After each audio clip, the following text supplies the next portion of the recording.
तो पिछले पार्ट में हम लोगों ने देखा था कि सैन झेंगफेंग ने लिंगफ्यू से अपनी फैमिली की मदद करने के लिए कह दिया होता है, जिसपे लिंगफ्यू मान गई होती है और अब उसके आगे जिस बात को सुनकर सैन झेंगफेंग काफी ज्यादा खुश हो गया होता है और वह अपने जगह से उठते हुए उनसे कह रहा होता है कि यह बहुत बढ़िया है, इससे हमारे रिश्ता और भी गहरा हो जाएगा। सैन और लिंग फैमिली इससे निश्चित रूप से एक साथ मिलकर और अच्छे से विकास कर सकते हैं। जिसपे हमारा मेन कैरेक्टर मन ही मन कह रहा होता है कि मुझे उम्मीद नहीं थी कि लिंगफ्यू सैन झेंगफेंग के इस रिक्वेस्ट को मान लेगी। आखिरकार वह क्या सोच रही थी। जिसके बाद सीन चेंज होता है और हमें हमारे मेन कैरेक्टर और सैन झेंगफेंग को बाहर चलते हुए और बात करते हुए दिखाया जाता है, जहाँ पर सैन झेंगफेंग हमारे मेन कैरेक्टर से कह रहा होता है कि सैनी, तुमने बहुत अच्छा काम किया है। लगता है कि लिंगफ्यू तुमको बहुत ही ज्यादा महत्व देती है, क्योंकि ऐसा ही है तो तुमको इस अपॉर्चुनिटी का अच्छे से फायदा उठाना चाहिए। जिसपे हमारा मेन कैरेक्टर उससे कह रहा होता है कि आखिरकार मुझे कौन सा अपॉर्चुनिटी का फायदा उठाना चाहिए। जिसपे सैन झेंगफेंग हमारे मेन कैरेक्टर के ऊपर गुस्से में चिल्लाते हुए उसे कह रहा होता है कि तुम इतने बेवकूफ कैसे हो सकते हो, तुम इतने दिनों से अकेले रह रहे हो और तुम्हें ये भी समझ नहीं आ रहा कि तुम्हें आगे क्या करना है। आखिरकार मुझे तुम्हें इतने सालों से पालने का क्या फायदा हुआ। अब तुम्हें लिंगफ्यू को और ज्यादा खुश रखना चाहिए ताकि वह हमारे सैन फैमिली को भी अपनी फैमिली जैसा महत्व दे, जिससे हमारा सैन फैमिली को काफी ज्यादा फायदा मिलेगा। जिसपे हमारा मेन कैरेक्टर उसे घुरते हुए कह रहा होता है कि वो अच्छा, लेकिन मुझे ऐसा क्यों करना चाहिए। और वह मन ही मन कह रहा होता है कि मैं पूरे यूनिवर्स का लॉर्ड हूँ, एक ऐसा अस्तित्व जो पहले कभी ना देखा गया और ना बाद में कभी देखा जाएगा, लेकिन अब यह आदमी मेरा इस्तेमाल करने की कोशिश कर रहा है। यह कितना ही फनी है। जिसके बाद हमारा मेन कैरेक्टर उससे कह रहा होता है कि सैन झेंगफेंग, बस आज तुम्हारे और लिंगफ्यू के बीच की कॉपरेशन को 2 दिन पहले सैन फैमिली से मिली गई न्यूज का एक गिफ्ट समझो, और आज के बाद मेरे नाम पर लिंगफ्यू का फिर से कोई फायदा मत उठाना। जिस बात को सुनकर सैन झेंगफेंग गुस्से में हमारे मेन कैरेक्टर पर चिल्ला रहा होता है कि सैनी, तुम्हारी हिम्मत कैसे हुई अपने फादर से इस तरह से बात करने की।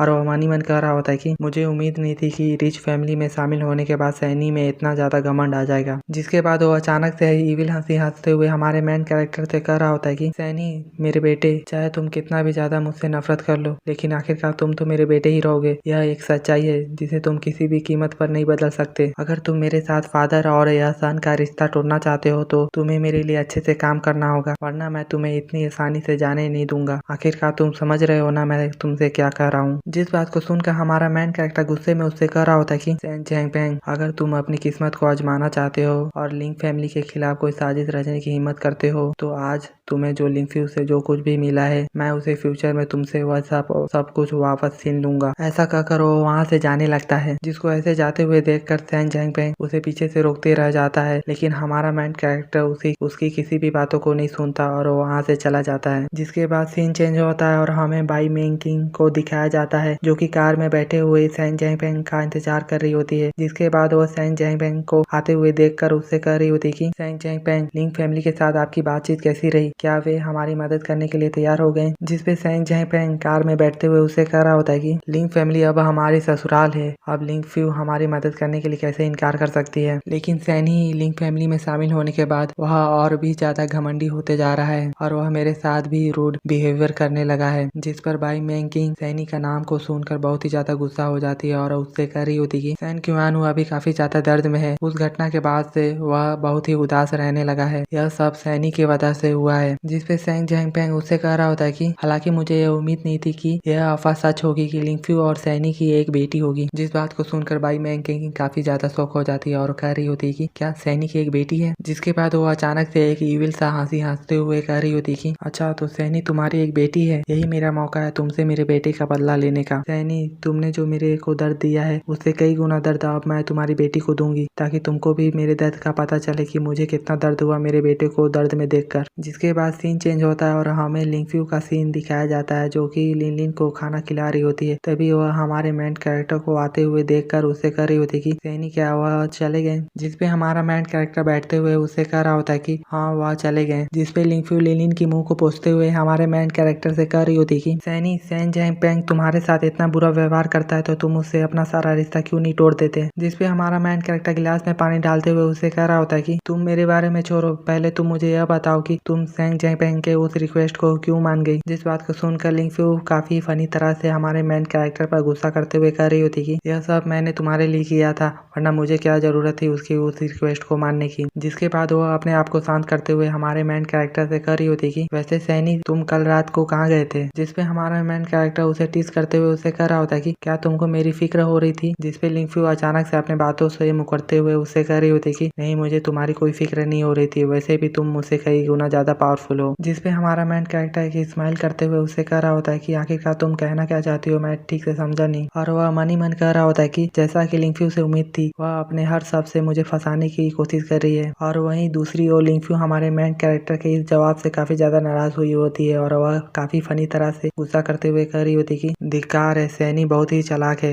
वह मेरे बातों में नहीं फंसा। जिसके बाद हमारा मेन कैरेक्टर उसे बता रहा होता है कि मैं कल रात बाई फैमिली में गया था। जिस बात को सुनकर लिंगफू खुश होते हुए मन ही मन कह रही होती कि चलो फाइनली सैनी अब सब कुछ एक्सप्लेन करने वाला है। लेकिन कुछ देर बीतने के बाद भी हमारा मेन कैरेक्टर आगे कुछ नहीं बोलता। जिसको ऐसे ना आगे बोलते हुए देखकर लिंगफू गुस्से में हमारे मेन कैरेक्टर से कह रही होती कि सैनी तुम बाई फैमिली के पास गए और फिर आगे। जिसपे हमारा मेन कैरेक्टर चाय पीते हुए उसे कह रहा होता है कि मैंने बाई जैंगफैंग और उनके लोगों से कहा कि वे लिंगफैंग कॉर्पोरेशन पर हमला करना बंद कर दे और सार्वजनिक रूप से तुमसे माफी मांगे, फिर मैं वहाँ से चला गया। जिसकी ऐसी बातों को सुनकर लिंगफू हमारे मेन कैरेक्टर पर डाउट करते हुए कह रही होती है कि क्या बस इतना ही। जिसपे हमारा मेन कैरेक्टर एक स्माइल करते हुए उसे हाँ कह देता है। जिसको ऐसे अपनी मम्मी को तंग करते हुए देखकर लिंगफू हमारे मेन कैरेक्टर से कह रही होती है कि फादर आप मम्मी को बुली करना बंद करिए। जिसपे लिंगफू फनी तरह से अपना मुंह फुलाते हुए उसे कह रही होती है कि उसे मुझे बुली करना पसंद है। जिसके बाद वह उन दोनों से कह रही होती कि वैसे आज रात डिनर पार्टी है, तुम दोनों उसके लिए तैयार हो जाओ, मैं बाद में ड्राइवर को तुम्हें लेने के लिए भेज दूंगी। जिस बात को सुनकर लिनलिन अपनी मम्मी से कह रही होती कि मम्मी क्या आप आज भी काम पर जा रही है। जिसपे लिंगफू तैयार होते हुए उसे कह रही होती कि हाँ, मुझे आपके और आपके फादर के लिए पैसे कमाना है। जिस पर हमारा मेन कैरेक्टर सोचते हुए कह रहा होता है कि जब मैंने पहली बार कोटार्स अलायंस के मार्केट से वह जिंगर हर्ब खरीदा था तो मैंने लिंगफू का कार्ड का यूज किया था। अगर मुझे फ्यूचर में कई अन्य इमोर्टल हर्ब और स्पिरिचुअल ट्रेजर को खरीदना है तो मुझे और भी पैसे की जरूरत होगी। शायद मैं जिंगर हर्ब का यूज एलेक्सर बनाने के लिए कर सकता हूँ और इससे पैसे के लिए भी बेच सकता हूँ। जिसके बाद हमारा सीन चेंज होता है और हमें हैगर पवेलियन का सीन दिखाया जाता है, जहाँ पर हमारा मेन कैरेक्टर उस पार्टी के लिए वहाँ पर आ गया होता है और वह कार से उतरते हुए उस बिल्डिंग को देखते हुए कह रहा होता है कि तो अच्छा यही हैगर पवेलियन है जिसे बनाने के लिए लिंग फैमिली ने कई मिलियन खर्च कर दिए, लेकिन यह हेवनली पैलेस के सामने कुछ भी नहीं है। और उससे अलग लिलिन काफी ज्यादा खुश होते हुए अपने फादर से कह रही होती कि फादर यह तो वही जगह है जहाँ पर मैं पहली बार मम्मी से मिली थी। जिसके बाद हमें कुछ लड़कियों को दिखाया जाता है जो कि हमारे मेन कैरेक्टर और लिलिन को देखकर उनकी तारीफ कर रही होती है कि वह आदमी कितना ही ज्यादा हैंडसम है और उसके साथ वह छोटी बच्ची भी कितनी ज्यादा क्यूट है। वो लड़कियां ये सब कह ही रही होती है, तभी हमारा मेन कैरेक्टर कुछ लोगों को अपने बारे में गॉसिप करते हुए देख लेता है। जिसपे एक बंदा कह रहा होता है कि मैंने सुना है कि लिंगफू का हस्बैंड आज राज के पार्टी में आ रहा है, क्या यह सच है। जिसपे वह दूसरा बंदा उससे कह रहा होता है कि इससे कोई फर्क नहीं पड़ता, मैंने उसके बारे में एक बात सुनी है जो बिल्कुल सच है कि लिंगफू का हस्बैंड सैनी है, सैन फैमिली का सबसे बड़ा बेटा। जिसपे वह दूसरा बंदा उससे पूछ रहा होता है कि आप किस सैन फैमिली के बारे में बात कर रहे हैं, मैंने इसके बारे में कभी नहीं सुना। जिसपे वह रेड हेयर वाला बंदा उससे बता रहा होता है कि वह एक थर्ड ग्रेड की फैमिली है जिसका हेड सैन जैंगफैंग है और रूमर यहाँ तक है कि वह अपनी लवर के लिए अपनी लीगल वाइफ को भी इग्नोर करता था। जिसपे दूसरा बंदा उससे कह रहा होता है कि सैनी बहुत वीक है, वह सैन फैमिली का सबसे बड़ा बेटा था लेकिन उसके अपने फादर के नाजायज बेटे ने उसे कुचल दिया और सैनी सैन फैमिली से बच निकलने के तुरंत बाद उसे सैन जैंगफैंग ने फिर से पकड़ लिया। और इससे पहले किसी को भी नहीं पता था कि लिंग फैमिली में शादी करने वाला बंदा कौन है, लेकिन फिर सैन फैमिली ने इसका अनाउंस किया और सैन जैंगफैंग ने भी अपने कंपनी में इसके बारे में खूब चर्चा की। जिसपे लिलिन चॉकलेट खाते हुए अपने फादर से कह रही होती कि फादर वे आपके बारे में बात कर रहे हैं। जिसपे हमारा मेन कैरेक्टर मनी मन सोच रहा होता है कि मुझे फर्क नहीं पड़ता कि बाहर मेरा रेपुटेशन कैसा है, लेकिन सैन फैमिली द्वारा इस तरह फैलाया गया बात बहुत ही अनग्रेटफुल है। ऐसा कहकर हमारा मेन कैरेक्टर उनके ऊपर अपना एक छोटा सा अटैक कर देता है, जिससे वे एक दूसरे के ऊपर गिर जाते हैं और आपस में लड़ते हुए कह रहे होते हैं कि अरे तुम मुझे क्यों धक्का दे रहे हो। जिसपे दूसरा बंदा उससे कह रहा होता है कि अरे मैंने तुम्हें धक्का नहीं दिया। जिसपे दूसरा बंदा उससे कह रहा होता है कि अरे क्या तुम मुझसे मजाक कर रहे हो, अगर तुम मुझे धक्का नहीं देते तो मैं कैसे गिरता। जिनको ऐसे आपस में लड़ते हुए देखकर हमारा मेन कैरेक्टर मुस्कुराने लगता है। जिसके बाद लिलिन अपने फादर से कह रही होती कि फादर मैंने आपको पकड़ लिया, आप ही थे ना जिसने उन्हें धक्का दिया था। वो ये कह रही होती तभी वहाँ पर एक बंदा आते हुए हमारे मेन कैरेक्टर से कह रहा होता है कि मिस्टर सेन क्या मैं यहाँ पर बैठ सकता हूँ। जिसपे हमारा मेन कैरेक्टर उसे बैठने के लिए हाँ कह देता है। जिसपे वो बंदा अपने बारे में बताते हुए हमारे मेन कैरेक्टर से कह रहा होता है कि मिस्टर सेन प्लीज मुझे अपने आप को इंट्रोड्यूस करने दीजिए, मैं लियान चेंग हूँ, लियान चेंग फार्मास्यूटिकल फार्मास्यूटिकल का CEO। मैं और लिंगफ्यू बचपन के एक दोस्त हैं। क्योंकि आप लिंगफ्यू के हस्बैंड हैं तो आप भी हमारे दोस्त हुए। जिसपे हमारा मेन कैरेक्टर उसे देखते हुए सोच रहा होता है कि लियान चैंग मुझसे बात करते समय बहुत ही डिसेंट लग रहा है, लेकिन वास्तव में वह मेरा मजाक उड़ा रहा है और वह मुझे लड़ाई के लिए उकसा रहा है। जिसके बाद हमारा मेन कैरेक्टर उससे कह रहा होता है कि मैं सैनी हूँ, लिंगफ्यू का हस्बैंड, और यह हमारी बेटी है लिलिन। जिसपे लियान चैंग वहाँ पर बैठते हुए उससे कह रहा होता है कि वो मैं समझ गया, सहयोग से आज मेरे पास मेरा वॉलेट नहीं है, वरना मैं आज लिलिन को एक बहुत बड़ा रेड पैकेट देता। जिसपे हमारा मेन कैरेक्टर उसे इरिटेट होते हुए उससे कह रहा होता है कि खैर तुमको ऐसा करने की कोई जरूरत नहीं है, तुम्हारा हमसे कोई लेना देना नहीं है, तो तुम लिलिन को रेड पैकेट क्यों दोगे। जिस बात को सुनकर लियान चैंग मन ही मन सोच रहा होता है कि क्या सैनी मुझसे यह कहना चाहता है कि मेरा लिंगफ्यू से कोई संबंध नहीं है। मैंने सोचा था कि सैनी एक बेकार और कायर इंसान होगा, लेकिन मुझे कभी उम्मीद नहीं थी कि सैनी के पास इतना हिम्मत होगा। जिसके बाद वह हमारे मेन कैरेक्टर से कह रहा होता है कि सैनी सच कहूँ तो मैं लिंगफ्यू का बचपन का दोस्त हूँ और हम बहुत ही करीब थे। अगर लिंगफ्यू 2 साल पहले विदेश में पढ़ाई करने ना गए होती और तुम उससे शादी ना करते तो तुम्हें क्या लगता है कि तुम मेरे साथ बैठने के लायक भी होते। वो ये कह ही रहा होता है, तभी वहाँ पर एक बंदा आते हुए उससे कह रहा होता है कि अरे क्या यह मिस्टर सैन नहीं है जिन्होंने लिंग फैमिली में शादी की है, आखिरकार लियान चैंग तुम इससे बात क्यों कर रहे हो। जिसपे लियान चैंग हंसते हुए उससे कह रहा होता है कि आखिरकार तुम मिस्टर सैन से इस तरह से बात कैसे कर सकते हो, यह तो मिस्टर सैन की काफी बड़ी इंसल्ट है। जिसपे वह दूसरा बंदा उससे कह रहा होता है कि मिस्टर सैन मुझे उम्मीद नहीं थी कि आप इतने शांत रहेंगे, क्या आपको अपनी इंसल्ट महसूस नहीं हो रही है, आखिरकार तुम घर जमाई कैसे बन सकते हो, अगर मैं तुम्हारी जगह होता तो मैं खुदकुशी कर लेता। जिसपे हमारा मेन कैरेक्टर मुस्कुराते हुए उनसे कह रहा होता है कि क्या तुमको मेरे से जलन हो रही है। जिस बात को सुनकर वह दोनों गुस्सा करते हुए हमारे मेन कैरेक्टर से कह रहे होते हैं कि आखिरकार कोई भी तुम जैसे एक घर जमाई से कैसे जलन महसूस कर सकता है जिसका कोई भी इज्जत ना हो। और लियान चैंग भी हमारे मेन कैरेक्टर से गुस्से में कह रहा होता है कि सैनी तुम बहुत बेशर्म हो, अब सैन फैमिली लिंग फैमिली के नाम से काफी ज्यादा गलत काम कर रही है और लिंगफ्यू को तुम्हारी वजह से उनकी ऐसी बकवास रिक्वेस्ट को मानना पड़ रहा है। तुम्हारी सैन फैमिली अभी लिंग फैमिली के नाम से काफी ज्यादा बदमाशी कर रही है, लेकिन तुम फिर भी यहाँ पर चुपचाप बैठे हुए हो, क्या तुम्हें शर्म नहीं आती। वो ये कह ही रहा होता है, तभी वहाँ पर लिंगफ्यू आ जाती है और वह हमारे मेन कैरेक्टर को इधर उधर ढूंढने लगती है। जिसको देखकर आसपास के कुछ लोग लिंगफ्यू के बारे में बात कर रहे होते कि वाह मिस लिंग तो आज बहुत ही खूबसूरत लग रही है, उनके सामने तो मॉडल भी फेल है। और उनसे अलग लिंगफ्यू हमारे मेन कैरेक्टर को लियान चैंग के साथ बैठे हुए देखकर हैरान होते हुए कह रही होती कि आखिरकार सैनी वहाँ पर क्यों बैठा हुआ है। जिसे देखकर लियान चैंग खुश होते हुए और अचानक से अपनी जगह से उठते हुए लिंगफ्यू से कह रहा होता है कि लिंगफ्यू क्या मैं तुम्हें याद हूँ, मैं लियांग चैन हूँ। जिसपे लिंगफ्यू उसे इग्नोर करते हुए हमारे मेन कैरेक्टर के पास चली जाती है, जिससे तो लियांग चैन का पूरा मुंह उतर जाता है। जिसके बाद लिंगफ्यू लिलिन के पास जाते हुए उससे कह रही होती कि लिलिन तुम्हें कम खाना खाना चाहिए, हम बाद में घर में जाकर साथ में बैठकर खाना खाएंगे। जिसपे लिलिन अपनी मम्मी की तारीफ करते हुए उससे कह रही होती कि मम्मी आज आप बहुत खूबसूरत लग रही हैं। जिसके बाद लियांग चैन लिंगफ्यू को अपने आप को ऐसे इग्नोर करते हुए देखकर लियांग चैन उदास सा शक्ल बनाते हुए लिंगफ्यू से कह रहा होता है कि लिंगफ्यू क्या मैं तुम्हें याद नहीं हूँ। जिसपे लिंगफ्यू उसे कह रही होती कि हाँ तुम मुझे याद हो, तुम लियांग चैन हो ना, काफी लंबा समय हो गया हमें मिले हुए। जिस बात को जान करके लिंगफ्यू उसे याद रखी है, लियांग चैन काफी ज्यादा खुश होते हुए उससे कह रहा होता है कि लिंगफ्यू मुझे पता था कि तुम मुझे याद रखी होगी, अब मैं लियांग चैन फार्मास्यूटिकल का CEO बन चुका हूँ और अब तुम कैसी हो। जिसपे लिंगफ्यू ऑकवर्ड होते हुए उससे कह रही होती कि हाँ मैं ठीक हूँ। और वह लियांग चैन से बात करने के लिए बचने के लिए लिलिन को आंख मार के उसे एक इशारा दे देती है। जिसपे लिलिन अपनी मम्मी की इस इशारा को समझ लेती है और वह नाटक करते हुए अपनी मम्मी से कह रही होती कि मम्मी मैं काफी ज्यादा थक गई हूँ, क्या आप मुझे यहाँ से ले जा सकते हैं, यहाँ पर बहुत सारे लोग हैं और मुझे यहाँ असहज महसूस हो रही है। जिसपे लिंगफ्यू उसे पाते हुए उससे कह रही होती कि तो ठीक है चलो मैं तुम्हें आराम करने के लिए किसी कम भीड़ वाली जगह में ले चलती हूँ। और वह मन ही मन खुश होते हुए कह रही होती कि सच में लिलिन मुझे सबसे अच्छी तरह से जानती है। जिसके बाद वह वहाँ से जाते हुए लियांग चैन से कह रही होती कि लियांग चैन प्लीज मुझे माफ करना, मेरी बेटी की तबीयत थोड़ी ठीक नहीं है, हम कभी फिर बात करते हैं। ऐसा कहकर वो वहाँ से चली जाती है। जिसको ऐसे जाते हुए देखकर लियांग चैन उदास होते हुए मन ही मन कह रहा होता है कि सच में मुझे अब यह पता चल गया है कि लिंगफ्यू के दिल में मेरी कोई जगह नहीं है, उसे तो अब हमारे बचपन की दोस्ती की भी परवाह नहीं है और यह सब सैनी की गलती है, अगर वह ना होता तो लिंगफ्यू ऐसी कभी नहीं बनती। जिसके बाद हमें हमारे मेन कैरेक्टर को दिखाया जाता है जो कि लिंगफ्यू से पूछ रहा होता है कि लिंगफ्यू क्या आज रात तुम्हें कोई काम है। जिसपे लिंगफ्यू उसे बता रही होती कि मैं आज रात तुमको जिम सिटी के कुछ बिजनेसमैनों से मिलवाना चाहती हूँ, आखिरकार अब तुम सिर्फ सैन फैमिली को ही रिप्रेजेंट नहीं कर रहे हो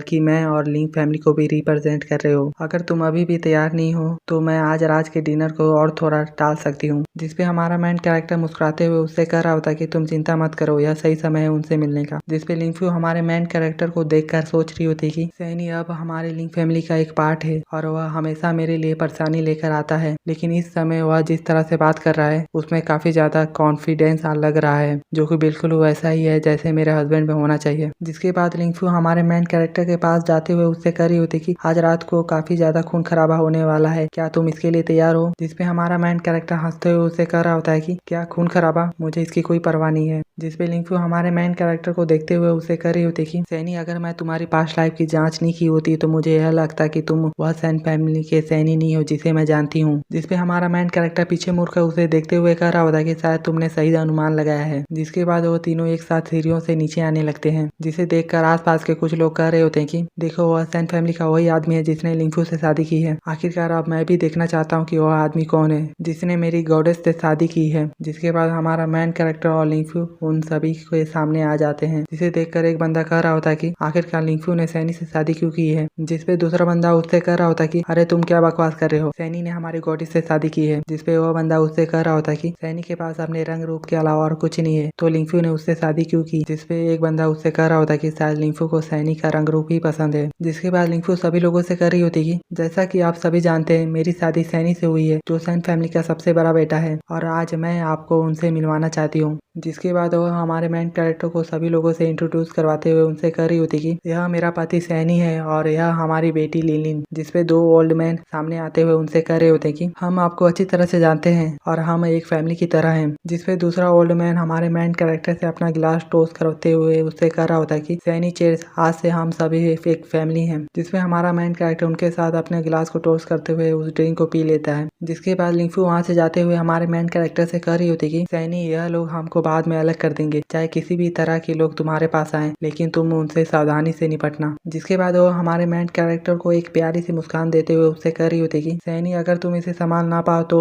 तुम मेरे पास आ जाना, कोई भी मेरे हस्बैंड को धमका नहीं सकता। और वो ऐसा कहकर वहाँ से चली जाती है। जिसकी ऐसी बातों को सुनकर हमारा मेन कैरेक्टर मन ही मन सोच रहा होता है कि लिंफू ने अभी जो कुछ भी कहा है वो बहुत ही एरोगेंट है। सैकड़ों हजारों साल में यह पहली बार है कि किसी महिला ने मुझे इससे यह कहा कि वह मुझे प्रोटेक्ट करेगी और केवल लिंफू ही मुझसे ऐसी बात कर सकती है। वो ये सोच ही रहा होता है, तभी वहाँ पर कुछ लोग हमारे मेन कैरेक्टर के पास आते हुए उससे पूछ रहे होते हैं कि मिस्टर सेन, आप मिस लिंग को कब से जानते थे और आपने उसे पाने के लिए कौन सा तरकीब अपनाया, हम सब इसके बारे में जानने के लिए उत्सुक हैं। जिसपे उसके बगल वाला बंदा उससे कह रहा होता है कि हाँ, आप एक बेहतरीन इंसान लगते हैं, आप लिंक फैमिली में शादी करने के बारे में क्या सोचते हैं। जिसपे हमारा मेन कैरेक्टर अपना ड्रिंक पीते हुए उनसे कह रहा होता है कि मेरी वाइफ और मैं एक दूसरे को पहली नजर में ही पसंद कर लिए, बिना यह जाने कि हमारी फैमिली बैकग्राउंड क्या है। और वह मन ही मन कह रहा होता है कि हाँ, मैं यह सच कह रहा हूँ, जब मैंने लाखों वर्ल्ड में लिंफू को जब पहली बार देखा था तो मुझे लगा कि वह दूसरों लड़कियों से अलग है, शायद यह एक तरह की नियति थी। उस समय मुझे कभी परवाह नहीं थी कि उसकी बैकग्राउंड क्या है, वैसे भी चाहे उसकी बैकग्राउंड कैसी भी रही हो वह मुझसे अधिक पावरफुल नहीं हो सकती थी। हमारा मेन कैरेक्टर ये सोच ही रहा होता है, तभी वहाँ पर लियांग चेन आते हुए हमारे मेन कैरेक्टर से कह रहा होता है कि सैनी, मुझे याद है कि लिंफू ने कहा था कि वह फ्यूचर में एक एक्टर से शादी करेगी, लेकिन मुझे उम्मीद नहीं थी कि वह बड़ी होने के बाद यह सब भूल जाएगी। अगर मुझे यह पहले से पता होता तो मुझे इतनी मेहनत करने के बजाय उसे किसी भिखारी की तरह परेशान करना चाहिए था। आप क्या सोचते हैं मिस्टर सेन इसके बारे में। जिसपे हमारा मेन कैरेक्टर पीछे मुड़ते हुए उससे कह रहा होता है कि बचपन में हर किसी का एक सपना होता है, लेकिन अगर आप बचपन के सपनों में डूबे रहते हैं तो यह बहुत ही फनी होगा। जिसपे लियांग चैन गुस्से में हमारे मेन कैरेक्टर से कह रहा होता है कि यह दिलचस्प है, आशा है कि आप ऐसे ही आशावादी और एरोगेंट बने रहेंगे और लिंफू को अपने आप से निराश नहीं होने देंगे। जिसपे हमारा मेन कैरेक्टर हंसते हुए उससे कह रहा होता है कि खैर, मैं फ्यूचर के बारे में तो नहीं जानता, लेकिन लिंफू और मैं अभी बहुत ही खुश हैं। जिसके बाद हमें लिंफू को दिखाया जाता है जो कि हमारे मेन कैरेक्टर को देखते हुए कह रही होती कि मैंने सोचा था कि सैनी को आज रात थोड़ा दिक्कत हो सकता है, लेकिन अब ऐसा लगता है कि मुझे दूसरों के बारे में चिंता करने की जरूरत है। जिसके बाद वह हमारे मेन कैरेक्टर के पास जाते हुए लियांग चैन से कह रही होती कि मिस्टर लियान, मेरे हस्बैंड इस बारे में सही है, फ्यूचर के बारे में कौन जानता है, अभी प्रेजेंट को ही देखना सबसे इम्पोर्टेंट चीज है जिसे हम अभी कर सकते हैं। आप जैसे आउटस्टैंडिंग इंसान के रूप में आपको जल्दी ही अपनी साथी मिल जाएगी। जिसके बाद हमारा मेन कैरेक्टर लियांग चैन को टीज करते हुए उससे कह रहा होता है कि मुझे लगता है कि तुम्हारे पीछे कई सारी लड़कियां पड़ी होगी, अभी भी आपके गर्दन के पीछे लिपस्टिक का निशान पड़ा हुआ है। जिस बात को सुनकर लियांग चैन घबराते हुए अपने गर्दन को अपने हाथों से ढकते हुए कह रहा होता है कि क्या मेरे गर्दन के पीछे किसी लड़की के लिपस्टिक का निशान पड़ा हुआ है। जिसके बाद वो अचानक से रियलाइज करते हुए कि हमारा मेन कैरेक्टर उसको बेवकूफ बनाया है, वह हमारे मेन कैरेक्टर के ऊपर गुस्सा करते हुए उससे कह रहा होता है कि क्या यहाँ पर तो कोई निशान नहीं है सैनी, मुझे बेवकूफ बनाने की तुम्हारी हिम्मत कैसे हुई। जिसपे हमारा मेन कैरेक्टर हंसते हुए उससे कह रहा होता है कि अगर ऐसा कुछ नहीं था तो तुम अपना गर्दन को क्यों ढक रहे थे। जिसके ऐसे बातों को सुनकर लिंगफ्यू भी लियांग चैन के ऊपर हंसने लगती है। जिसके बाद लियांग चैन वहाँ से गुस्से में जाते हुए वो कह रहा होता है कि मुझे अचानक से कुछ काम याद आ गया, मैं यहाँ से जा रहा हूँ। और वह गुस्से में हमारे मेन कैरेक्टर को गाली देते हुए कह रहा होता है कि सैनी तुम्हारी हिम्मत कैसे हुई मुझे सबके सामने ऐसी इंसल्ट करने की, मैं तुम्हें नहीं छोड़ूंगा। और उसके इतना कहने के साथ ही हमारा यह पार्ट यहीं पर ख़त्म हो जाता है। अगर आप मेरे चैनल पे नए हैं तो प्लीज़ चैनल को सब्सक्राइब और वीडियो को लाइक कर दीजिएगा। हम मिलते हैं इसके किसी नेक्स्ट एपिसोड में, तब तक के लिए बाय बाय।